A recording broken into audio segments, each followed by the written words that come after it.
Hi, okay, so can you start off by introducing yourself? Yes, I'm Adrienne Marcellus Altman. I am a therapist. I have an LCSW. I specialize in treating, educating, advocating for, and building community for folks with autism, ADHD, and OCD. And my pronouns are they, them. Okay, welcome.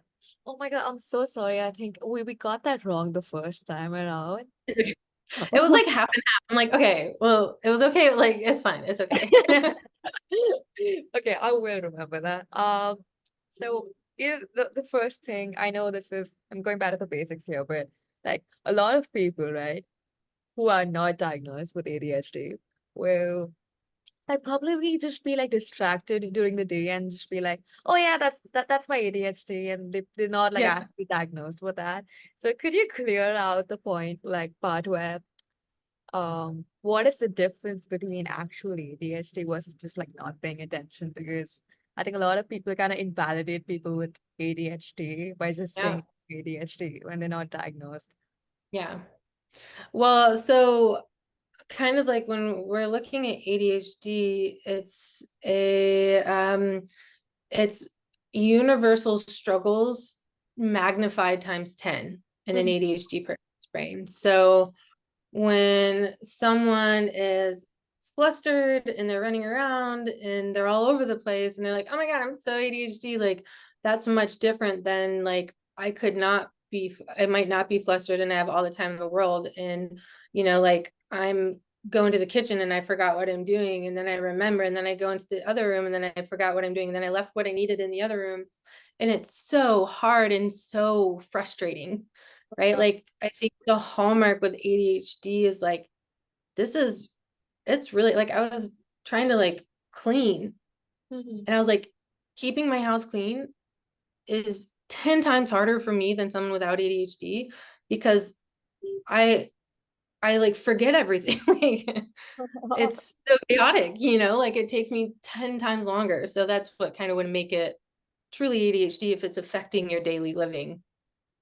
Okay, and this is something I've probably like noticed is like people with ADHD will sort of like type out a text and then they will forget to send it, but they would have typed it out for some reason. Mhm. And they will follow through with it. And then they like 10 days later they actually go back and remember that they didn't send the text. Mhm. So Yeah, it's actually like our prefrontal cortex, an ADHD person's prefrontal cortex, unlike someone without ADHD, doesn't have the same filter. So someone without ADHD has a filter in their prefrontal cortex that helps filter out all the things that are coming at them. mhm. Where with ADHD, it's all coming at them and their brain's not doing a good job at filtering out. So that means not as much stuff is landing in long-term memory. So Mhm. while I'm sitting here like typing out an email, and then maybe I get an alert here, and then my brain reminds me that I have this really important appointment later, and then I hear someone cough out there. Instead Uh, of my brain not hear it hears all of it, and then I'm like, okay, I'm done with whatever I was doing. Like, oh God. But okay, so I know I don't know if this is something I was just curious about. So, like with social media, people kind of have like a very low attention span nowadays because of reels and things like that. So, do you think like people are developing ADHD? um, like acting like they have one they don't. No, I mean, I meant like people's attention span actually just going down. Oh, Kind because of yeah. So I think like yeah, that probably is happening because of many things in our culture, but I do think it's important for people to know that ADHD is so much more than just attention span. We actually have an overabundance of attention. So there's impulsivity, there's rejection sensitive dysphoria, there's mood and emotional regulation, there's struggles with time horizon and like time, there's struggle with object permanence. So when people are like, social media is making us ADHD, and I'm like, yeah, I think like that's literally not possible because there's so much more that's of. happening in the brain that we know in science. Mhm. And I'm sure that there's some parts of social media that is going to have some components of that, but not the whole thing. Okay, perfect. Thank you for clearing that out. Yeah. Something I've actually kind of noticed people with ADHD struggle with. So I don't know if this is like an every ADHD person thing. So um sticking like being consistent with like a certain career or like wanting to switch jobs all the time. So and how do you navigate that? Yeah. So people with ADHD, we struggle with regulating dopamine. Many of us are at a dopamine deficit. And Mhm. so when we get a new job, it really gets that dopamine going. It's exciting. We have ideas. There's novelty. Like it's fantastic. And then I think many things occur as, like the dopamine drops, and then we realize that the job is actually really hard, and ADHD is a fucking disability, like it's really hard. And then it's like, maybe if I get a new job, this will help. Also, I think too, like, it's so hard to have ADHD and work a normal 9 to 5 Mhm. when you have a disability. And I think that without that dopamine rush, because I'm telling you, when I have one of my ADHD dopamine rushes, like I can do anything. Mhm. Like I'm like on top of the world. It feels great. I can like, I don't feel into my disability. I'm like, whatever, I got this. But when Mhm. that dopamine crashes or it starts to get really hard, it's like, well, this is really hard. Maybe something else will be better. And I also think that, us ADHDers are such incredible humans and have so many ideas and can do so many cool things that it's like, I want to try this now. Why not? Mhm. There's kind of like that impulsivity of like, I just got to be done. Like, I can't do this, which is real. It's hard. Like, it's hard to like keep going to the same place. And like, this idea of 9 to 5, Monday through Friday sucks. Oh, you're Like, right. everyone's struggling. Like, it all sucks. And then the ADHD is like, oh, hell no. Like, I need something else. We're good entrepreneurs. Oh yeah, yeah. Oh my God, I've noticed like people with ADHD being great artists too, like Oh great yeah. artists. But how do you navigate that though? Because on a practical level, it's not possible to keep switching jobs all the time, right? But at the same Yeah. time, you don't want to be unhappy doing what you do or like feeling depleted of Yeah. overworking. So, Well, medicine helps give you that dopamine. Normally if I'm like a friend or someone I'm working with and that's happening to them, I might help them figure out what is a career that gives you variability mhm, and less like gives you structure, but less of the structure that feels really suffocating. So mhm, how do we get you into a job that's like, or how do you build something of your own? Um, and that can be hard too if you have ADHD to manage all those things, but something that's like accessible that you can do on your own or gives you enough variability. And then also I say, like if you can keep getting jobs and it's working for you, then okay. mhm, If you're gonna switch a job every year and that works, like, and you keep finding new jobs mhm, that will hire you, okay, then do it. You have 1,700 jobs, like that's okay. I'm sure there's people out there that can create your resume in a way to make it show that you can do that you're a multi-talented person. So it's kind of also like working with the system too. But then there's also like, if the person's like, no, I really want to be able to do this, and mhm, it's really hard for me that my brain doesn't want me to, mhm, then I would talk about like, okay, how do we, where's the dopamine deficit? How do we access that? Where are you at with your meds? Do you have hobbies that you're doing? Do you need to take some time off? Can you withstand discomfort and give it like 2 weeks and see how you feel then? mhm. So many like approaches, I guess. Okay, I love that it's you like go ahead and have like 170 jobs. I think as long as you Yeah. can, I don't think it's Some uh, people like they keep getting hired. Like it's okay. Like I know when I was a regional director and I had to hire people and I would look at their resumes and like I don't necessarily care if they've had a couple of jobs unless it's because they like were problematic and that's why. But if they're like, I just wanted to try different things, I'd be like, okay, art is a leader, I already know people are going to leave anyways. Like, I mean, you don't want people to, but you can't stop them from. So I get it. yeah. I'm really like intrigued because you mentioned meds, right? So maybe this is just me, but I've seen people with ADHD when they've had medication, they kind of lose a bit of their personality, or they go into depression, or they start acting really different. And On I, meds? yeah, like a friend of mine actually, I remember she used to say like I used to have 50 tabs open, and now after my medication I feel like there's nothing, and I'm not used to this feeling, and it feels really weird. Yeah. I would be curious about the meds. So, for example, I've been on every single ADHD med there is since I was 8 years old. Oh God. Um, when I tried Strattera, and that happened to me. I got kind of like depressed, and I didn't feel like I had my personality anymore. And I was like, no, this isn't the right med for me.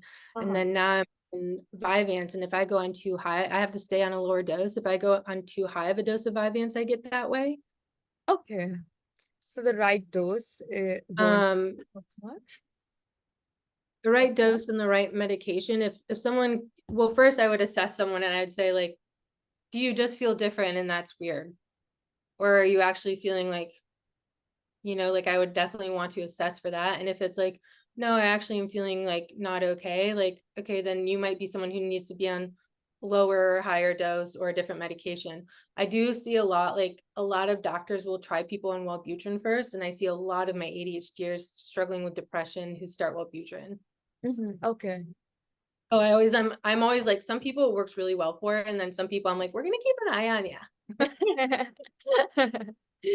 Oh, okay. So, um, it's difficult to let's say stick to one career. Now, when it comes to love life, how does how do you navigate that? Um, and like, having that dopamine rush of like having a new partner. Yeah. So, you know, novelty seeking. So, some ADHDers might do poly, some ADHDers, it might be like, well, my relationship's really boring right now. And it's like, okay, well, give it 2 weeks and see how it feels. Uh-huh. What are you doing to feed yourself outside of the relationship? How can the relationship, you access some novelty there? There's Mm-hmm. also, distress tolerance to be built. I use acceptance and commitment therapy for all of my clients. And that's kind of like, how do we withstand that discomfort without necessarily having to take action right away? And so I experienced that. I experienced where I'm like, I want novelty. I want to feel excited. I want to like flirt. I want to have these things. And maybe there is space in a relationship for that to happen without full on polyamory. Or maybe it's like, I just need to talk about it and I need to get it out. And if I hide it, then it's going to get really big. Or maybe, I need to like dip into some of my special interests or just wait 3 weeks. So I think having open, honest discussions about it is the most important. Unfortunately, our society is very much like, shh, you can't want that. You can't have crushes on people. You can't want those things. And that's silly. That's very fucked And up. ADHDers are like, all right, peace. I'm going to go do something else. Like, because just having normal human experiences, but like tenfold. I know, I mean I mean I don't even understand. I think it's totally normal to have like crushes on people outside of your relationship. That doesn't mean you don't love your partner. So I never Yeah. concept like I mean you're It's like bound the to weirdest like concept ever. It's like, then why do you have 2 kids and you love them both? Like, like it's the it's like, logic. if I tell you that like we can't control our intrusive thoughts, we can't control our anxiety, like our thoughts are with us and we can't do anything with them, then why would I sit and tell someone like you need to control your thoughts of like wanting to flirt and be attractive and seek out novelty? Like, no, that makes so much sense. And couples can have a lot of fun together if they both talk about it. Like there's really fun stuff that can happen. So Okay. Okay. So do you think okay, let's say I have ADHD, right? And I very well love my partner and I want this to work. But I'm feeling a bit trapped. I don't want to get out, but I am feeling trapped. Do you think like space might help? I think if you're like feeling trapped in the relationship, it's probably good to have a therapist to talk to and figure out like what's exactly going on, like why are you feeling trapped? What's going on relationally? Like, do you need time with your friends? Do you need time doing your own hobbies? Like, or are you actually unsafe? Do you need to get out? Like, I always like to have anyone I work with, including for myself, of being like, hey, let's pause for a minute with this. That's a really normal feeling to have. And just because we're having it right now doesn't mean we have to do something about it right now. Let's explore it. Let's sit with it. Let's talk about it. Let's take some time with it. And just kind of, feeling safe to sit with a feeling. That's amazing. I think that a lot of people are not like open to doing that, the minute like a feeling is different, they want to run away. So Yeah. And if someone's doing that and they're like, I can't do this, I get some feeling, I'm like, okay, bro, then like, I don't know, do one of your hobbies, like go do something that feels exciting, or you can leave the relationship and then you'll have to experience the consequences of that. Like, if you do something about like you can either practice what we're doing and practice some of these skills, or you're going to make a decision, and that's going to be the decision that you make, and the things that come after that will follow. yeah, there'll be consequences. So Yeah. And like maybe it'll all be okay. I don't know. Like maybe you get out of it and it was actually the best decision you ever made. I also like ADHDers often don't have a lot of self-trust because we're seen as impulsive and flaky and into everything, and we're just gonna jump jobs and jump relationships and all that. I do really, really, really like to create a sense of self-trust that, I do know ADHDers who are in long-term relationships and are completely fine. So like self-trust that maybe the job isn't right, maybe the person isn't right, maybe they do need a different dynamic. And sometimes I've seen ADHDers, they get so like, maybe I'm just this, maybe I'm just that, I just jump and I got to stay in the relationship, and then we get into it, I'm like, oh no. That's actually like, you're kind of right, that's not a good relationship. I mean, okay, let's just take that. So like obviously if you're in any relationship, like there's that honeymoon stage, right? But I'm sure like with ADHD, that's gonna amplify it up a little bit. Like the obsession, like in the beginning, is really heavy, which is not necessarily a bad thing. I think it's pretty cool.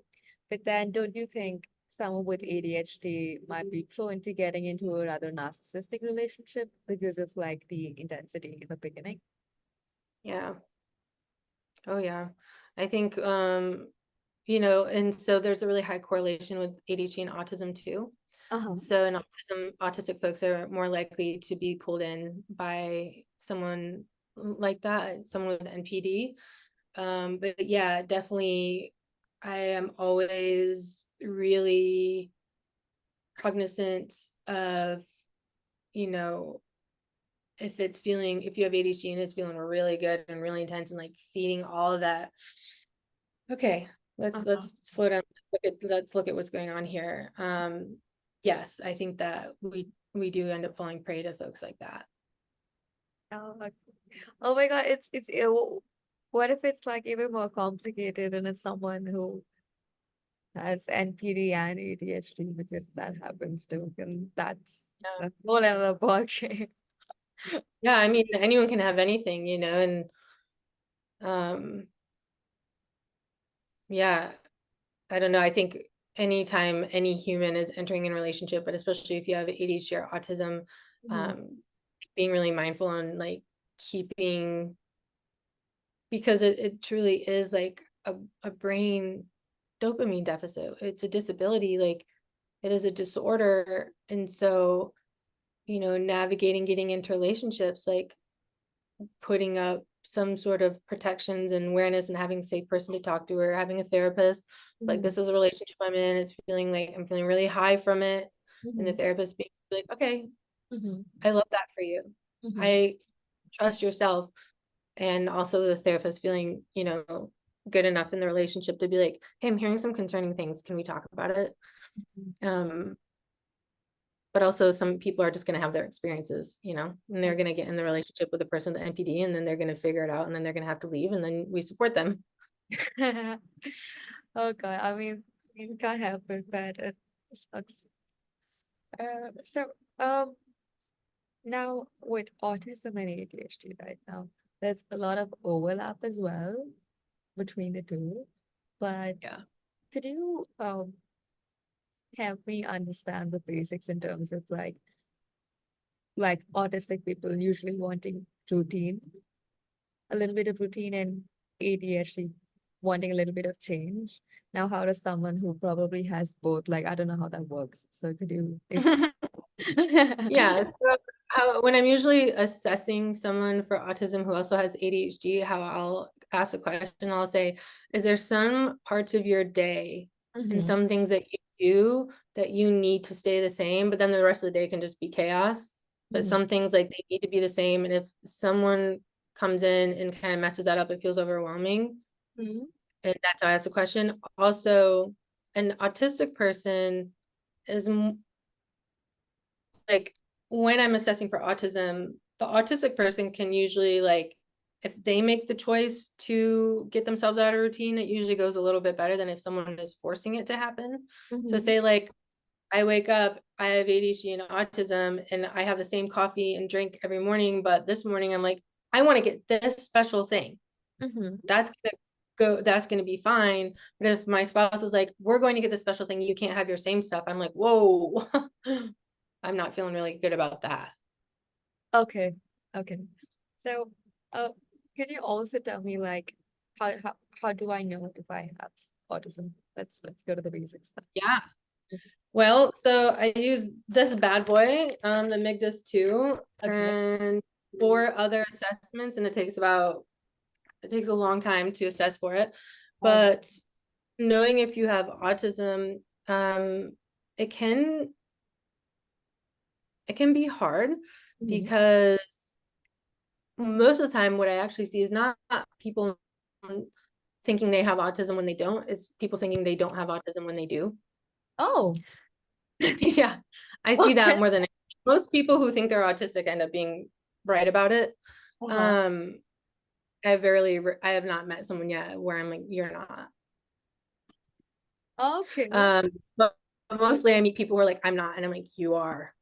Okay. Um, so I always like an ADHD, especially with hyperactive ADHD. So if you spend time with me, right, like we are right now, Mhm. based off of what we talked about autism, you probably wouldn't think I was autistic. I'm making facial expressions. I'm talking really well. I'm engaging with you. But what's happening in this situation is I have hyperactive ADHD and Right. I also like to info dump. So you have me on my favorite topic, Okay. Oh, right? okay. So I can talk and I can be extroverted and I can be animated and I can be all these things. But what I'm doing right now, like this is my like allowing my ADHD hyperactive to come through, but it's actually kind of like after this, I'll get off and I'll just be like, like we're looking at when I'm talking to people to figure out if they have autism, I'm looking at are you doing any type of repetitive motion that feels soothing and Uh-huh. that you have to do to get through situations, even if it's really subtle. Like, this whole time I've been kind of like doing like this with my hands or like doing this or kind of rubbing my sock. That's my autism, that's me stimming. Okay. Okay. Got it. And then, well, there's more though. So with socializing, I usually say like when you're not with your people, your favorite people, does Mhm. it feel like you're like, all right, I'm ready to go. I put my like costume on, we're gonna go do the thing. And then afterwards I'm exhausted. Okay. Like you're saying like go-to sayings and go-to stories. And then I usually am like, when people tell like silly jokes, do you think they're like, you kind of take it quite literally, or do you do better with like dry, sarcastic humor Uh-huh. instead? And yeah, there's a lot. That's a lot. Well, at any point, if you feel overwhelmed, do let me know. Okay. No problem. Oh, yeah, no, I'm good. I can talk about this stuff all day. Like, this is like why I made an Instagram page, is because I needed somewhere to put all of my information. And I actually love like connecting virtually. I was like a regional director. I would go to meetings and Uh-huh. my ADHD can get me through it, but then I'm like, That's why it's so easy doing things virtually. You can meet people worldwide. I love Mhm. Oh my God, I love it. I'm like, yeah, I'll hang out with you virtually, but don't ask me to hang out in person, or at least don't make eye it. contact with me. Oh, okay. Can we talk about that? Why is it that people that are autistic kind of suck with eye contact? Why don't we like eye contact? So well, there's actually autistic folks, there's three things that happen with eye contact. Some autistic folks don't like eye contact. Okay. Some autistic folks actually hold too much, socially acceptable, too much eye contact. Okay. And some autistic folks are spending their entire conversation trying to figure out how much they're supposed to have or not supposed to have. Oh shit. That sucks. That sucks. Yeah. And so basically with autism, we have our like nervous system is like our nervous system and our threat response and all of that is going when we're in social situations. Uh-huh. So if I think about it, if I'm already like, and also we are in an environment where we are picking up everything. Like right now, I can actively hear every single sound and thing that's happening in my house and on the screen. So if I want to know what you're saying and Uh-huh. really hear you, I'm going to look away to be able to concentrate better. If I Oh, look at okay. your eyes and look at your face while Uh, I'm talking, I'm not, it's too much for me to take in. So I look over here, but when you're talking, I can look at you in your eyes or your face, unless you're like, if someone's like talking to me and staring me straight into the eyes, and I'm like, all right, this is feeling a little like we're a little too close, it's a little too much. But like, I'll often like to look over when I'm talking so that I can like concentrate and not have to take on even more trying uh, to figure things out. that sounds exhausting. That Yeah. sounds exhausting. Oh Well, God. unless you find friends where like, you know, like now, like with my partner and my friends, like I'll have eye contact sometimes, but if I'm really trying to be present in the situation, like it's not helpful to look at the person. And Okay. sometimes when I'm listening too, if I'm like, if the person's like doing a lot and their face is doing a lot and like they're like this, and like sometimes I have to look over to like really get what they're saying. Okay. Okay. So I think having like people who kind of understand you helps with that. It's just a lot. I don't know, like I don't even know. Like I've had people like who hold intense eye contact when they're talking to me, and I'm like, oh my God, please fucking stop this. I've had I went to this yoga festival and they're like, you guys are gonna hold eye contact with a stranger for 5 minutes. And I was like, you bet the fuck I'm not. I had about 7,000 intrusive thoughts. I thought I was gonna explode and die. And I was like, it was too much. Did you tell the instructor that? No, I didn't. I was just like, try it. I was like, take break. I have to take breaks, you know? Did it work? Yeah, I survived it. I've been like masking most of my life, you know, like just now I've started to tell people like I'll hang out with you, but I don't want to make eye contact. Okay. Can we just like hang out and not make eye contact? That's cool. Just be upfront about it. I think that sounds Yeah. good. Um, so I'm just curious because you mentioned like about like, doing that or whatever. So how do you know if that's not like your autism or that's probably anxiety or even OCD if you're like doing something that's very routine, like Like, compulsive. oh, like routines and compulsions. Okay. So, well, a lot of people with OCD probably have autism. There's a high correlation with, well, no, a lot of people with autism have OCD. So that means that that person with OCD Okay. may have autism. So if I ever get a client in and they come in with OCD, I'm immediately starting to look for and assess for autism because I want to make sure that I don't have them do exposures around their routine if they Mhm. have autism. And Okay. I feel very strongly about this.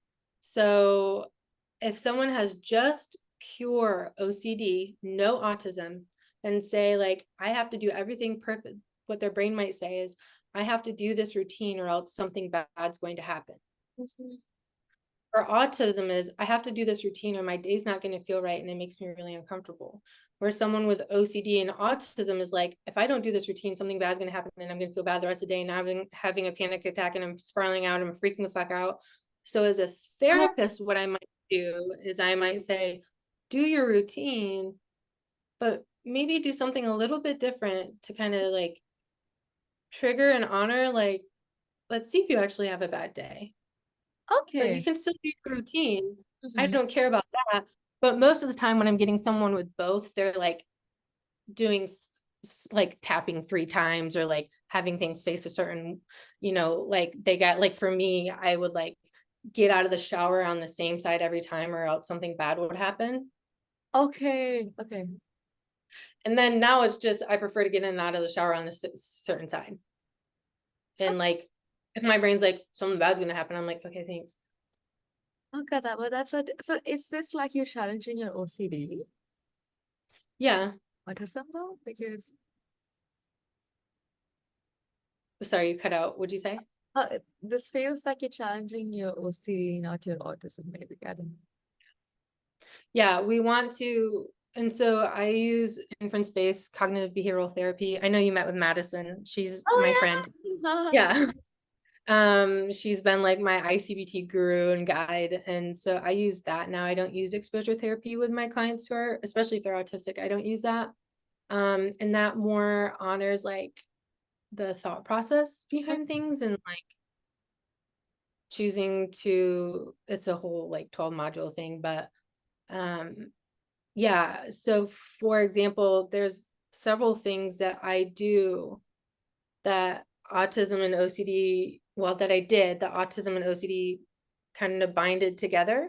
Mm-hmm. And I think that's what I love when a client comes in and we like kind of unbind them and get rid of the OCD and allow for the autism to be there. For example, Mm-hmm. way back before my diagnoses, I went to a therapist and I said, I feel like I'm going to have a panic attack every time I go to Walmart. It's too much for me. So she's like, good, I want you to go every single day as an OCD exposure.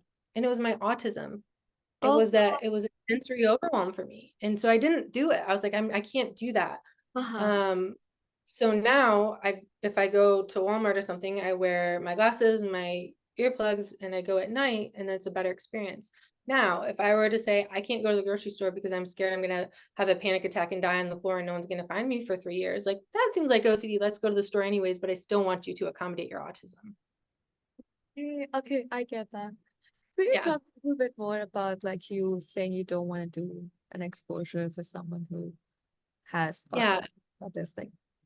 So how I do it, I use acceptance and commitment therapy and ICBT. Okay. So with acceptance and commitment therapy, we're doing things that we value and taking our discomfort with us.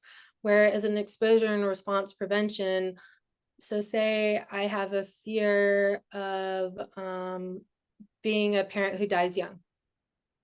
Yeah. Exposure response, and because of that fear of being a parent that dies young, I don't take my kid in the car anywhere. I don't Okay. know, just say that's the thing, right?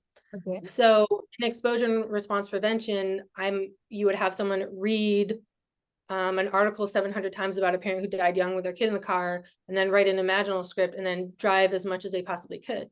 With an autistic person who struggles with emotional regulation, who's already overwhelmed, whose nervous system is already like really awful, like I don't want them to do all that, and it's not going to do anything.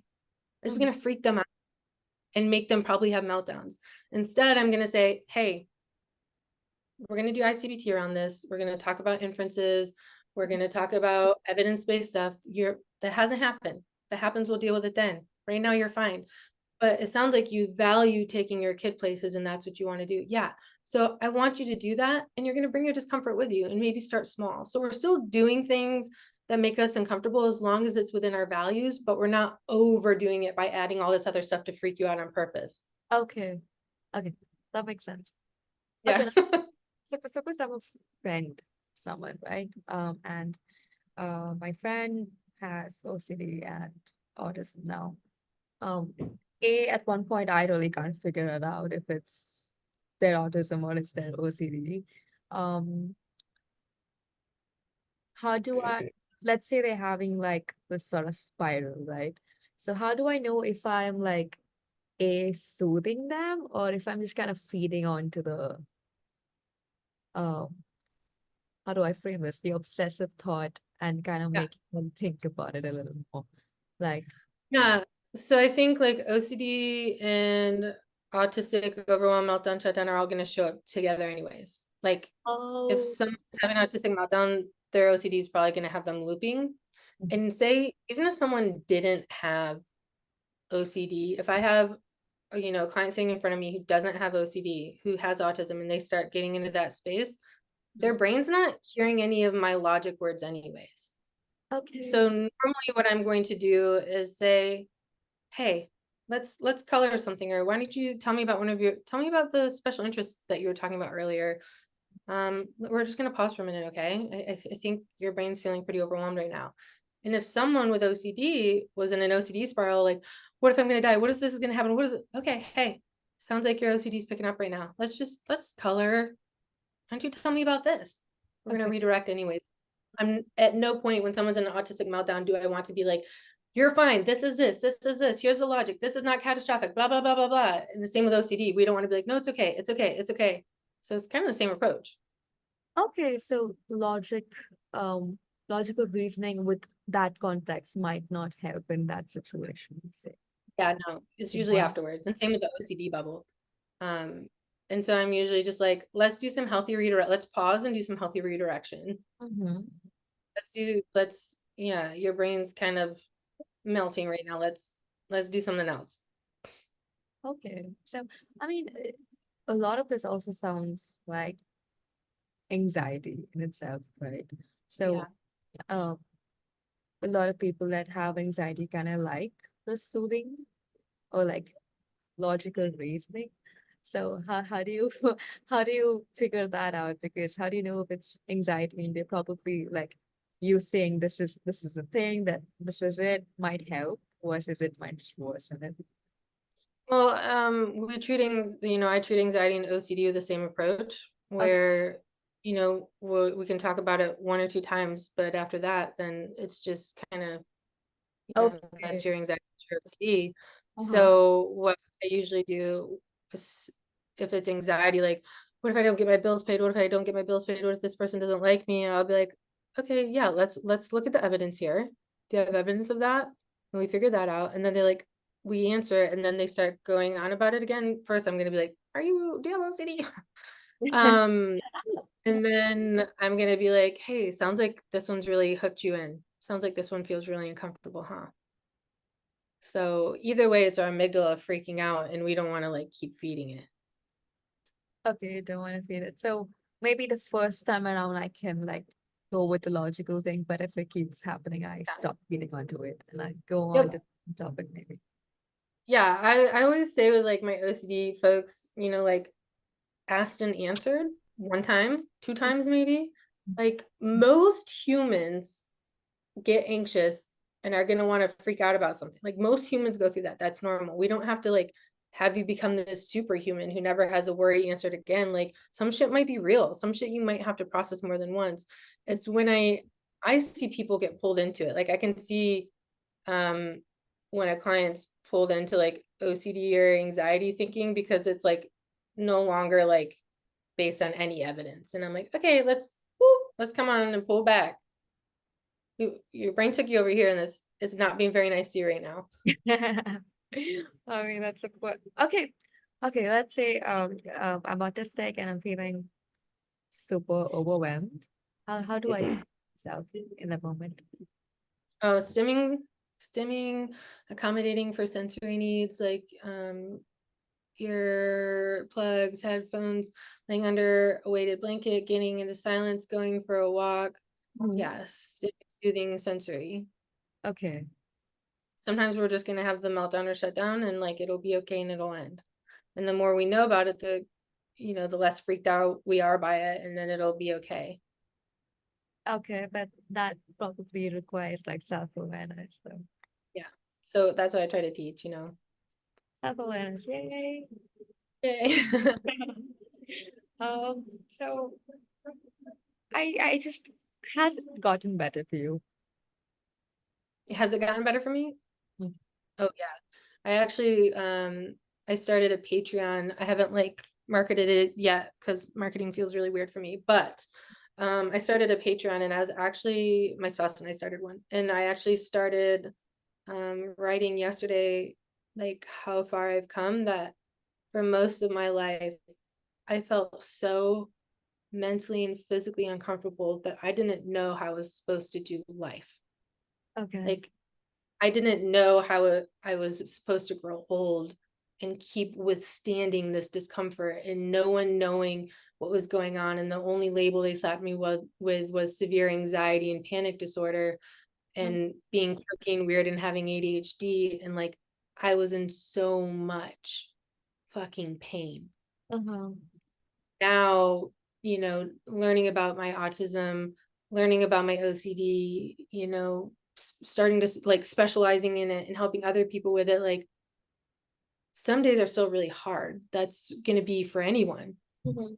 Like, I do have a disability and there are things that like are harder for me to do, but I get to have a lot of softness and self-compassion, and I know why it is, instead of before being like, what's wrong with me? Now I'm like, you know what? Like, my friend, she was like, I have this frozen pancetta. Do you want it? And I'm like, no, I don't want pancetta. And she's like, why wouldn't you want pancetta? It's so nice. And I'm like, I have ARFID. Like, Okay. I struggle with eating like foods like that. And she's like, okay. Where before I would have been like, I don't know. Like, why am I like that? Like, and then it just makes it worse. Oh God. Like, so now it's like, It takes yeah, a it's better I'm on the right meds, like there's meds that don't treat autism but help with our nervous systems. And it's a lot better. It's a lot better. Now I'm like, okay, I could do life. I can live. I'll live now. yay. I mean, do you maybe this is like pretty subjective, so I can't like I don't know if you can answer this, but does it really help everyone to be diagnosed, or like is it preferable for your self-esteem to not be diagnosed? Like, will that kind of take a toll on you? I think it depends. For me, I think self-diagnosis or professional diagnosis all the same to me. I think it's just as valid if you self-diagnose. I think it matters because basically we've been plopped into this world, IKEA, right? Like, it's like being given IKEA furniture without the instructions, and everyone else got the Oh instructions, and God. you're spending your whole life trying to figure out how to put this stupid fucking furniture together, and like, you can't get it and everyone else is getting it and you don't know that they have instructions and that you don't. So, and then you finally get handed the instructions and you're like, oh, now I don't feel like I have to die all the time. Like, when I meet people with autism who aren't diagnosed, like, and don't know they have it, like, their self-talk and their struggles, man, like, they're suffering. Oh There God. are, and there are some people where what they've learned from society about what autism is so scary to them, and they don't want to be seen as that I say, we don't have to say it's autism, but I'm going to treat you through that lens, because I think that's probably what's going on here. And we'll get to a place of feeling more comfortable with that. And that's also why I am on Instagram and publicly autistic, which isn't the most uncomfortable thing as a millennial that learned that autism made, internalize ableism.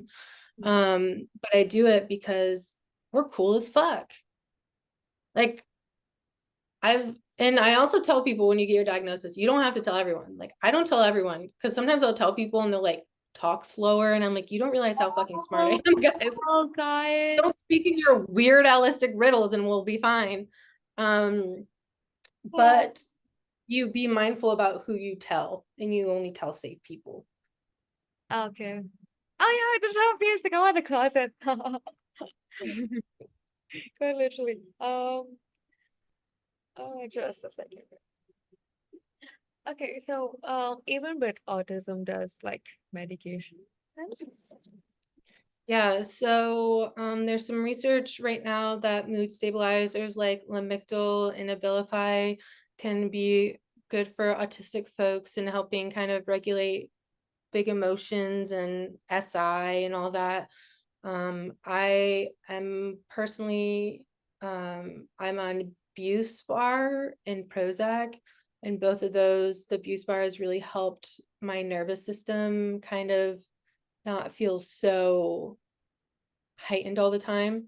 Because if you think about it, like, being autistic is like, imagine you take a dog that's been abused and is super reactive, and you take them like to a dog park all day, every day, like they're gonna freak the fuck out, you know, like our nervous systems are so like, so I really like, and we tend to have struggle with depression and Uh-huh. anxieties, the SSRIs. I love Buspar as a secondary medication, not a primary medication. Uh-huh.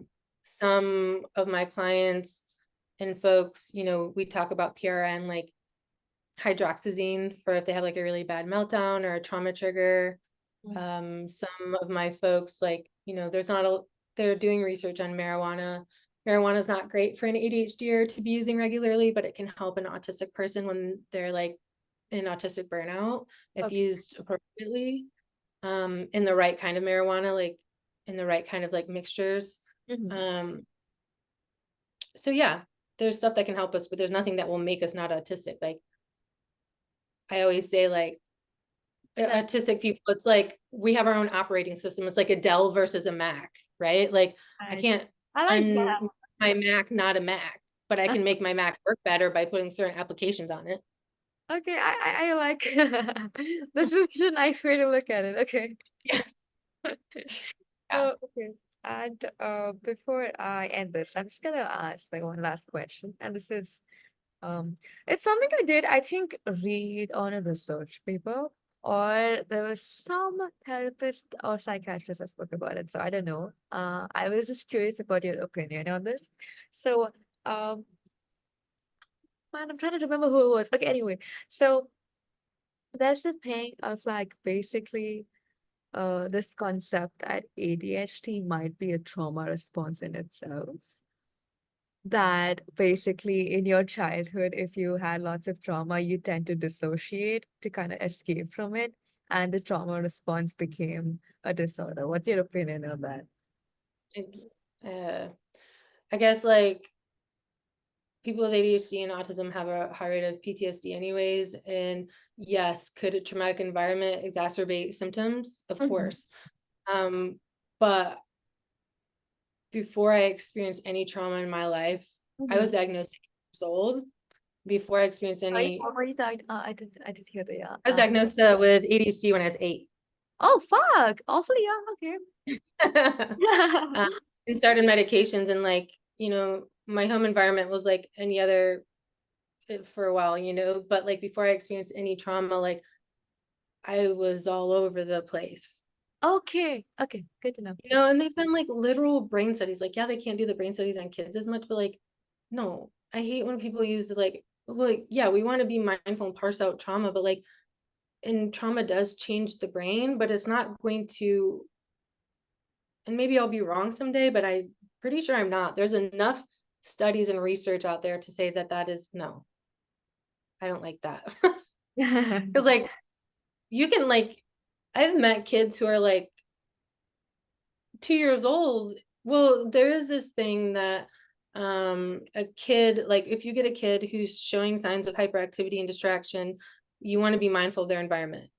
Right. If Okay. they're it can mimic it in their environment. But Mhm. there's like a whole facet of other things that happen with an ADHD kid Mhm. wouldn't happen with a traumatized kid. Okay. Okay. That They makes might be both. I think we're gonna find that like half of us are ADHD. I think it's a pretty high. I okay. think there's a lot of us that are. I'm like, I bet you like 50% of us are ADHD and like 40% of us are autistic. I swear to God. I swear to Oh God. Okay, actually, I'm sorry. One more question because you pointed that out. How do you help, kids with ADHD? Because at that point, it's too difficult to, figure that on out yourself. Like as a parent, how would someone help their child with it? um, Navigate so school, getting things. I don't work with kids. My dad was a therapist and helped me with my ADHD diagnosis. Okay. And what he did was he just like gave me books and taught me about it and showed me videos, and he taught me a lot of skills. My partner is late in life diagnosed ADHD, and I see the difference in that. Like I have these skills that my dad gave me from childhood that help me that they weren't given. Okay. um so, and say if my kid ends up having ADHD, which is likely, I will meet them where they're at. instead of forcing them to conform. So like, if you can only sit at the table for like 10 minutes, okay, dude, I'm glad you sat for 10 minutes. Can we at least ask nicely to get up and maybe go color or something? Okay. Like, because the rest of us are going to eat. Or like, okay, yeah, it seems like homework's really hard for you to do. Let's put on music and get some other sorts of stimulation while you do your homework. Let's find your power hour for homework. So like meeting a kid where they're at, Okay. Okay. making it work for them and not forcing it all for them to work for it. Okay. Perfect. Okay. Thank you so much for being here Yeah, today. thank you for having me. This was wonderful. I can't ever watch these back. It's so weird, but I definitely am excited to share it with people. Oh, thank you. Oh, yeah. I actually get the feeling of like not wanting to watch it back. Yeah, I'll watch like a little bit and then I feel like simultaneously like Judging yourself? weird to watch myself. And then it's also like an hour and I'm like, all right, my focus is up after 10 minutes. I'm done. It's okay. Honestly, I don't even do this myself. Like my teeth, I just tell them I do not want to watch myself. It's Yeah. really awkward. It's so awkward. Yeah, I'm like, you guys can watch this. I hope I didn't say anything fucking weird. Okay. Anyways, thank you so much for being here, and thank you for doing what you do. I Yeah, seriously fucking love your content, and you're doing a great, you're doing God's work. So, well, thank you for the questions. They're like really exciting and really good. And thank you for like doing a podcast and all of this and getting the word out. It's amazing. Thank you. of course, and I All will right. continue to promote your, videos and your content as much as I can. And if anyone does like find your account through our page or website, they can reach out to you directly. So we've like put links up all there. So, Okay, cool. Yeah. okay, cool. Okay, Awesome. Thank you. bye. Take care.